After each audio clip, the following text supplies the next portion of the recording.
Ey söygen gülüm, senin kurban bayramın için kalbimden kutlu mübarek bolsun deyip elbette Ulus Vali Devletabad Kariye-i Kumtak'tan hazır Türkiye'de yaşayan dostumuz Seyfullah Mahtumzada'nın inisi hazır Afganistan'da yaşıyor.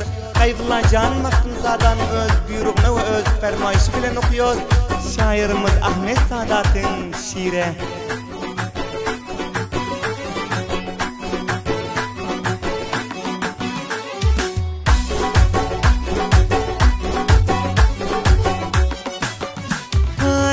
Bitay doktorak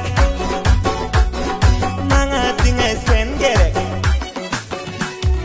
Dinle bitay doktorak Sen deyip vuruyor yürek Çin kalbimden kutluyon Kurban haydin mübarek Dinle bitay doktorak Mana dinle sen gerek Tiz yürekten kutluyon Kurban haydin mübarek Çin kalbimden kutluyon Gülüm idin mübarek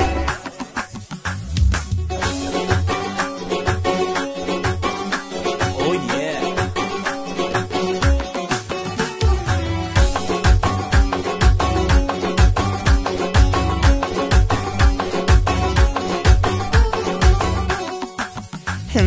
Kızlar içinden hoşlap Söydim yeke sen gülüm Tenimde canım bolsa Men senden üzmen elim Yaşarız hoşu handan İnşallah sen bile Başka mana gerek de Özün seyrol bilbilim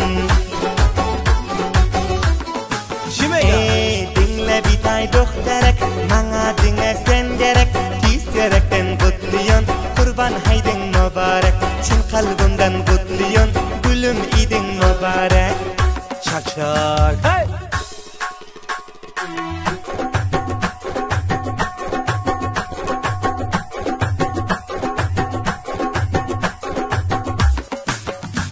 Men mazar barib, yar seni görib Şadiyan gezdirsem ravzani çeker berib Aşık men sana, bavar et bana Yüzüne sözlesem elinden tutup durib Dinleyay menin sözüm Özgeni görmez gözüm Dinleyay menin sözüm Başkanı görmez gözüm Yar sana düşsem diyon Varıp mazarı özüm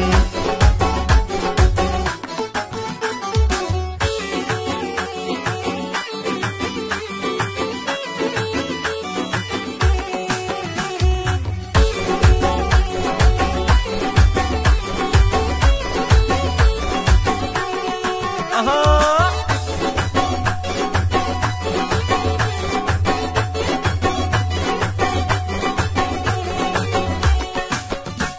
Seyyarım seni men hemmeden çok Kalbim sana verdim dine başka yok Haydar Kaybullah Can Mahtumzada Yanımda sen bolsan menin könglimde Yüreğim sende senin kendinde İki gavun bir bolsa ayrılmaz zinde Yazı ver indi aşıklara şiir Ahmet Sadat sen hizmetkar bende